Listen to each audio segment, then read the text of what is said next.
that have been mobilizing for decades, right? Learn from folks there that have been upholding an active resistance. There was a delegation that went to Palestine, and part of the work that we have to do is making people realize how important that is, right? Because there are some people who want to localize anti-Blackness and localize racism to only be an American issue. But when you go over across seas and you realize that indigenous people are being displaced across the world, right? When you realize that the building of an empire looks the exact same in Palestine as it did in America, right? When you realize that the deprivation of basic rights such as water in Palestine can be directly tied into the water crisis in Detroit, right? How do we build with those folks? How do we learn from each other? Our oppressors are learning from each other. You know, they sent our police chief over to Israel to learn how to oppress us back in Ferguson. We know that they're learning from each other. We know that they're sharing their tricks of the trade. So how are we learning from each other? How are we learning to mobilize and move in these moments and be adaptable? So there are people that are doing that work, but you know, once again, this is something that it's going to take time, you know? A lot of the work has to come from within America firstly, since we are seeing this large uprising that has mobilized and really inspired people across the world. We also have to be at the forefront of reimagining and, you know, coalition building within ourselves and strengthening our movement so that the people here do realize that while we're fighting for Black lives within America, we're also fighting for Black lives across the world. Yeah. Anyone else? John? I'd like to say a few words about indigenous issues. It's been one of the central things, transformative things in my own life around 1990. I got involved in the struggle of the Papuan people against Indonesia and against exploitation by a huge multinational mining corporation called Freeport-McMoran. I spent about 10 years working for the struggle, really, of survival of the Papuan people, because a large percentage of them have been killed, and there's a process called transmigration, which is an Indonesian policy of destroying the culture entirely by settling the country with a vast majority of Malay people and other ethnicities. And it was really the turning point in my life politically, because for 10 years before that, I'd been very much involved in a very Eurocentric, I think very masculinist, left sectarian kind of movement, although it had good things about it also. And but really the turning point, and really my interest in care, came from working with the Papuan people. There's a woman named Mama Yosefa Alman, who won the Goldman Environmental Prize, in fact. And she's the leading woman organizer, really, within the Amungme tribe. And it was very important for me to learn how people lived in a harmonious relationship with nature for 10,000 years before they were colonized. So that's one thing. Secondly, I want to recommend a film by a friend of mine who's a former student, in fact, but a very good friend, Monique Verdun. I don't know if any of you have seen it. It was on public television. It's called My Louisiana Love. My Louisiana Love, and it's actually about her life. She's a young Native American woman on the coastline of Louisiana. If anyone heard about or saw a film called Beasts of the Southern Wild, the actual historical story that's based on is the Native American story of the destruction of the Usual Shah, which was the center of that Native American culture, which is being washed away. And the film is very, very tragic and beautiful and inspiring, and it's about love.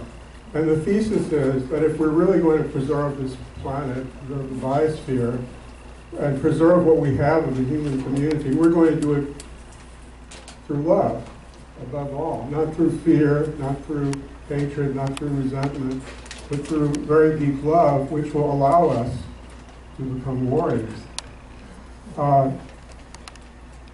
And the third thing is that, and this in some ways repeats what Adrian already said very well, but there's a movement called bioregionalism, which is very much inspired by indigenous traditions, and there's a concept called re-inhabitation. In fact, one of my favorite writers, although I have to mention Ursula Le Guin again, because she's really one of the great figures, also inspired by Taoism, and kind of brings indigenous traditions and ancient Asian traditions together.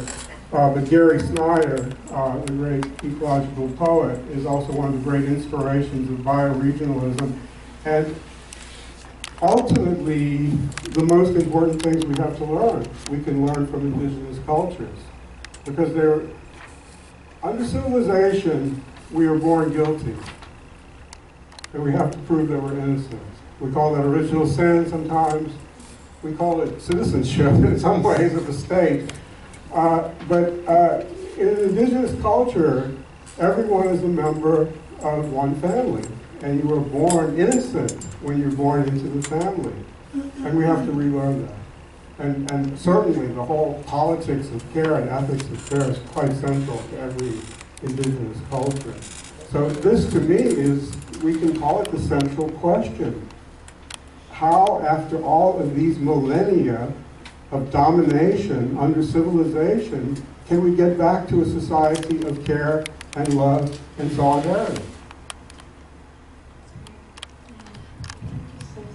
I'm very interested that, as somebody who's not from the US, about to analyze what just happened, right? So every time in which there is this utterance of bringing in the indigenous question, right, which is a key question related to colonialism and the history of this continent, so obviously it's going to come up.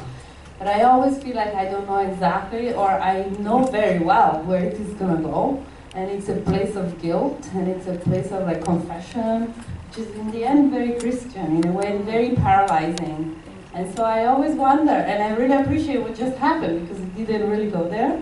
And although you did mention guilt, but Selma translated immediately into bringing it back to Europe, in a way, to her roots, right? So we can all translate, what I'm saying is that we can all translate this word indigenous into some way, something which is a relationship to some place that we care about, and something that is not paralyzing because, or excluding somebody. I feel that's really the key.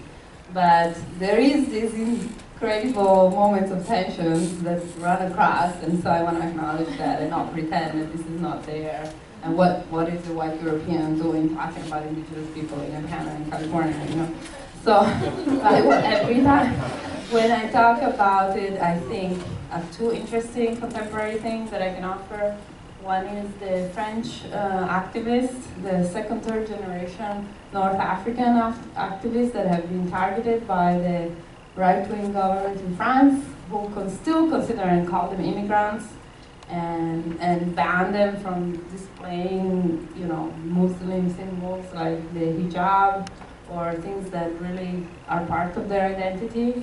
And they call themselves the Indigènes de la République, so the indigenous of the French Republic.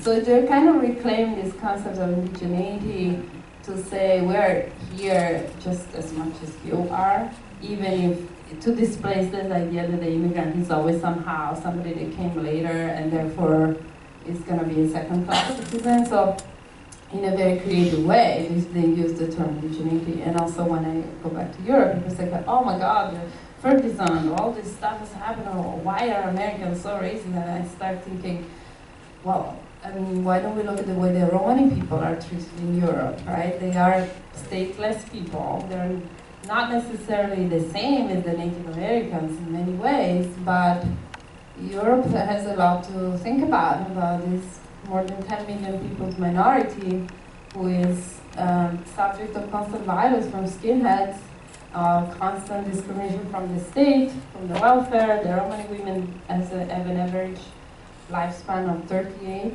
and they have on average 4 or 5 abortions in their life. So these data are completely off the charts compared to the regular European population. And ultimately, I feel like to put in the frame of the cognitive capitalism, the contemporary capitalism, it is a punishment because they refuse to fit in this model of post-capitalist work.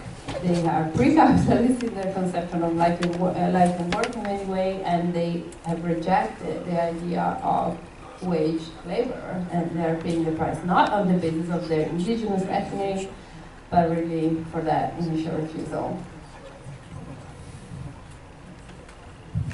All right, so we're going to wrap up at about 7:00.